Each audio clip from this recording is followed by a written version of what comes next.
This ghetto thug, DJNA Carrington on your screen, she cannot play another WNBA game ever again.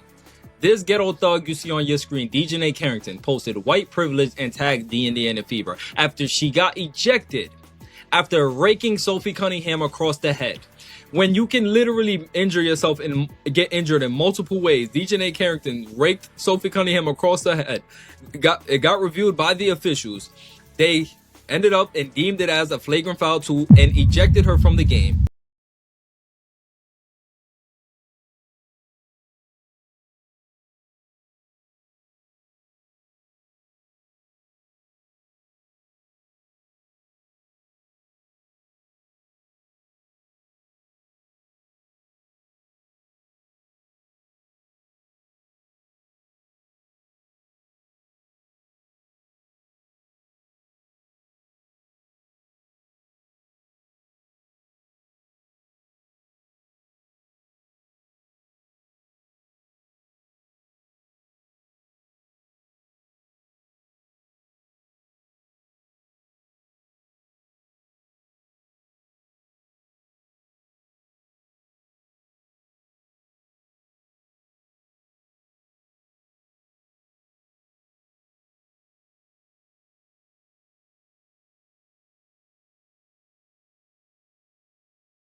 Craziness going on in the W. Hold on. Take a walk with me, take a walk with me, take a walk with me. There is craziness going on in the WNBA. DJNA Carrington tweeted out white privilege from the locker room of a game that she was playing in. Get this, she fouls Sophie Cunningham hard. Sophie Cunningham, obviously a white person, fouls her hard. Flagrant 2, gets ejected, goes to the locker room and tweets out white privilege in the middle of the game. Now here's the kicker to me. A flagrant 2 has to be contact that can lead to an injury that looks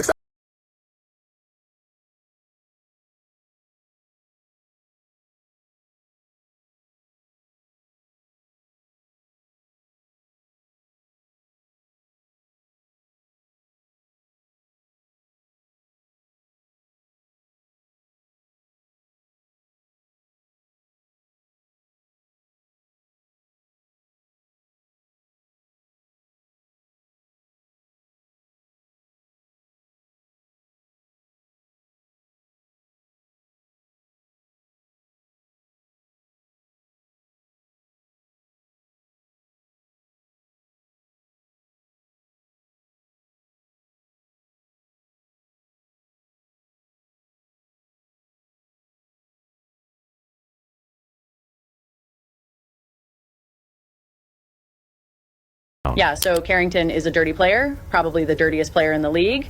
And then she has the audacity to go online right after her ejection and claim that she got ejected because of racism. She definitely learned well from Angel Reese. Whenever something goes against you, just pull out that race card. I think she's jealous of my natural blonde hair. She'll never have this hair. I literally got clotheslined in the air, and this clown has to turn it into race.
types of kind of dirty fouls, so to speak. This is the same player that poked Caitlin Clark in the eye with her long-ass fingernails last year. Take a look. This clip is going viral of Caitlin Clark getting poked in the eye by DiJonai Carrington. It happened in the first quarter when Clark tried passing the ball to her teammate Aaliyah Boston, but Carrington poked Clark in the eye while trying to deflect the pass. No foul was called, but Clark had to take a second to regain her composure. In the third quarter, DiJonai was defending Caitlin again when Caitlin hit DiJonai in the head, knocking out one of her contacts. No foul was called, but DiJonai had to take a second to put her contact back in. She can still create value when the scoring disappears because she attacks the glass, extends possessions, and generates extra chances. But there is a point where rebounding cannot erase what happens when those extra chances turn into difficult attempts, blocked shots, or empty possessions. And that distinction matters. A bad shooting percentage by itself does not tell you why somebody struggled. Maybe the player missed jumpers, maybe the defense forced late clock attempts, maybe the shots were good and simply refused to fall. What makes this performance more concerning is where a lot of the problems occurred. These were not all desperate heaves from 30 feet. Many of the possessions were happening near the basket, the part of the floor where a front court player is supposed to convert at a much higher rate. Keep that in mind, because later there is a sequence that gets to the real argument surrounding Reese. Whether the issue is simply one terrible night or whether opponents are repeatedly attacking something in her offensive game, attached, waiting for the gather and challenging the release. That changes everything for a player whose offense depends heavily on winning the physical battle near the rim. This is why simply saying she missed shots does not fully explain the game. What matters is how predictable those shots became. If the defender knows where your gather is coming, understands the release point, and does not have to respect a counter move, that defender can stay vertical, contest late, and make the entire possession feel crowded. And there is another piece. Reese sometimes does the hardest part correctly. She gets herself into the paint. She creates contact. She keeps the possession alive. She has the physicality to generate another opportunity. The breakdown comes after that, when the possession still has to end with a clean finish. They were challenging her to finish over length. That is a brutal place to be offensively, because once a defense decides it can play you straight up around the basket, everybody else gets to stay home. Help defenders do not have to panic. Perimeter defenders do not have to abandon shooters. Rotations become easier because one defender can sometimes handle the initial action. This is also why the sixth timing, elevation, release point, footwork, shot selection, or simply taking too long to get the ball out. And before anybody turns this into Angel Reese cannot play, that is not the argument. She is an elite rebounder. She has real physical tools, and defensive rebounding alone can change games. The question is whether her offensive development is keeping pace with the expectations surrounding her. Into it. The source reaction says the two should never be compared again, but that actually misses the more useful point. Clark and Reese are completely different players with completely different jobs. Clark is primarily asked to bend defenses with shooting range, passing, and ball handling. Reese is asked to control the paint, rebound, defend, and finish possessions around the basket. So judging them by identical standards makes little basketball sense. What does make sense is comparing the expectations placed on them. Both arrived with enormous attention. Both became central figures in the league's growth. Both were marketed far beyond what most young players experience. And once that happens, every extreme performance becomes evidence for somebody's pre-existing argument.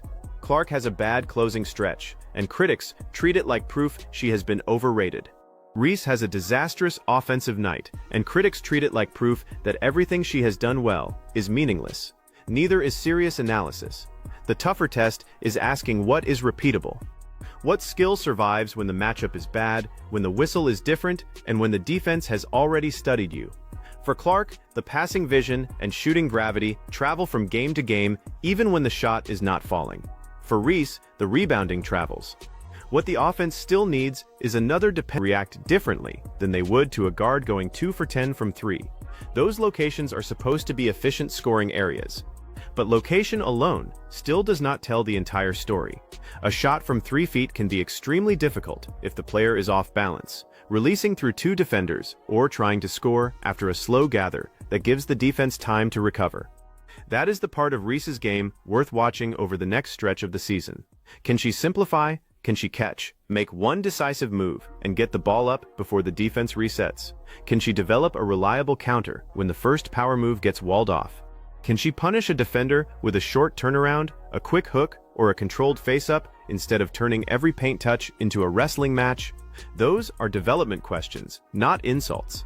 And they matter because the ceiling on her game changes dramatically if even one of those tools becomes dependable. If you want the basketball side of these debates, instead of just the shouting, subscribing is the easiest way to catch the next breakdown, because the next clip gets into why one bad game became something much bigger online. Star recognizing another star who changed the room before she even checked into the league. When they met on May 16, 2024, it was bigger than one Fever Liberty matchup because you had two players who stretched the college game with deep shooting, bold passing, and that casual compliment from someone watching from far away. Ionescu knew exactly what that kind of pull looked like, and even before Clark's WNBA career truly began, she pointed to the range, the gravity, and the way one shooter can bend a defense before the ball even leaves her hands. And after they finally shared the pro floor debate. So when Carrington's foul happened, it didn't occur in a vacuum. People were already watching Cunningham. People already had opinions about her. And people already had opinions about Carrington. That's why one basketball play became something much larger. The same contact might have generated a few hours of sports debate under different circumstances. Instead, it became another chapter in an ongoing cultural argument. This is the part professional athletes have to deal with in 2026. The game doesn't end when the final whistle blows. The second the players leave the court, millions of people online become unofficial commentators. Clips get reposted. Game, because she is a fan, is the part you have to notice. This is a four-time champion with 3,234 career assists, and she was not tuning in for hype. She was checking whether the reads, spacing, timing, and pressure decisions would survive against pros. And what stood out was that Clark already saw windows. Most young guards need. Thing works. One ugly box score should never become somebody's entire resume. But there is also a difference between an outlier and a performance that magnifies an existing concern. If an elite shooter goes 1 for 12 on mostly clean jump shots, you usually expect regression back toward normal because there is years of evidence showing the skill exists. When a player struggles in an area that critics have already identified as inconsistent, the reaction becomes stronger because people see confirmation rather than randomness. That is what Reese is dealing with. Her supporters can correctly point toward rebounding, motor, physicality, and the fact that she consistently creates second chances. Her critics can correctly point toward efficiency and finishing. Both things can exist simultaneously. The mistake is pretending one cancels out the other. 16 rebounds do not magically turn poor finishing into good finishing. She's a competitive professional athlete. She's had her own controversial moments. And her public comments have generated plenty of debate. She's also previously been involved in a high-profile flagrant foul situation herself. So if we're going to demand consistency from Carrington, we should demand consistency from everyone. The standard shouldn't be, my favorite player did it, so it was fine. The standard should be, was the action within the rules? And if it wasn't, the same standard should apply regardless of who committed the foul. That's how sports remain sports. And perhaps the most interesting part of this entire story isn't Carrington. It isn't Cunningham. It's the environment surrounding the WNBA right now. The league is more visible than ever. The players have larger platforms. The audience is bigger. And every controversy spreads instantly. That means players are no longer just competing against the opponent in front of them. They're competing under the microscope of millions of viewers. Every foul can become a debate. Every facial expression can become a meme. Every social media post can become national news. And every accusations require serious evidence. Without that evidence, people are going to challenge the claim. That's exactly what happened. Cunningham rejected the idea. Fans began arguing. Sports media picked it up. And the original foul suddenly became secondary to the conversation surrounding the post. This is the modern athlete's dilemma. You have a massive platform. You can respond instantly. But once you hit post, you don't control what happens next. Your words can become headlines. They can become clips. They can become arguments. And they can remain online long after the emotion that caused you to write them has disappeared. It's also important not to turn Cunningham into a perfect hero simply because she was on the receiving end of this particular foul. Cunningham online should not be repeated as fact without reliable evidence. And that's an important distinction. Because this story is already dramatic enough. The real question isn't whether we can make the controversy sound even bigger. The real question is whether we can talk about it honestly. Basketball is supposed to be competitive. Players are supposed to be passionate. Fans are supposed to debate. But when the final buzzer sounds, there should still be room for accountability, respect, and perspective. And right now, that's exactly what this situation needs. Because Carrington and Cunningham will eventually move on to the next game. The fans will find another controversy. Another clip will go viral. Another argument will dominate social media. Every disagreement can become a cultural battle. That's a huge opportunity for the league. But it's also a huge responsibility. Because the more attention the WNBA receives, the more carefully players, coaches, officials, and fans have to handle these moments. Now the big question is, what happens to Carrington? The league could potentially review the incident and determine whether additional discipline is appropriate. But whatever happens officially, the social media debate isn't going away immediately.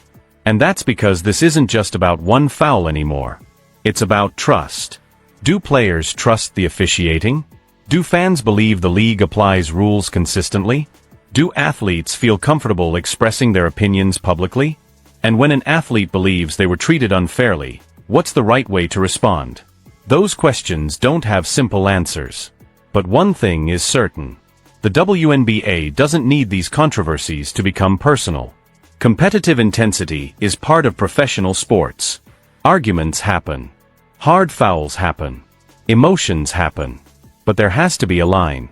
And that line should apply to everyone. Maybe the biggest lesson from this entire situation is actually very simple. You can be angry without making an accusation you can't prove. You can disagree with a referee. You can believe a call was unfair. You can defend yourself. You can even criticize the league. But the standard we use to judge these moments? That's what actually matters. So what do you think? Was Carrington's flagrant 2 ejection justified? Was her social media response understandable frustration? Or did it make the situation worse? And should athletes be more careful about making serious accusations immediately after an emotional moment? Let us know what you think in the comments.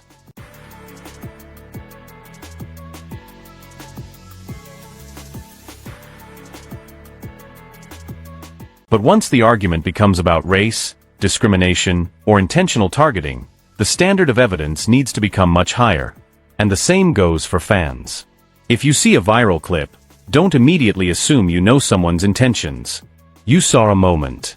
You didn't see inside their head. You don't know exactly what they were thinking. And you certainly shouldn't use a sports controversy as an excuse to attack another person online. That applies to Carrington supporters. It applies to Cunningham supporters. And it applies to everybody watching from the sidelines. So what really happened? DIJONAI Carrington committed a high foul on Sophie Cunningham during a fast break opportunity. The officials reviewed the play and upgraded it to a flagrant 2. Carrington was ejected. Cunningham reacted angrily. Then Carrington posted the controversial white privilege message on social media. That post created an entirely new controversy. But claims that Carrington directly threatened to engage in dangerous or overly physical play should face stronger disciplinary action, especially when it puts women's basketball and its star players at risk. Some commentators have also called for Carrington to be suspended. Now the question is, will the WNBA take strong action against Carrington, or will this controversy eventually fade away? After being ejected, Carrington later posted, "White privilege at Indiana Fever." That single post immediately changed the conversation. Because now people weren't just debating whether the foul was intentional. They were debating whether race played a role in the decision. And this is where we need to slow down. Because there is a huge difference between saying, "Carrington posted this," and saying, The officials ejected her because of race. The first is documented. The second has not been established. In fact, Cunningham herself rejected the suggestion that the call was racially motivated. She pointed out that she had previously been ejected for a similar type of play. That doesn't automatically settle every debate about officiating. But it does make the situation more complicated than simply saying, the league punished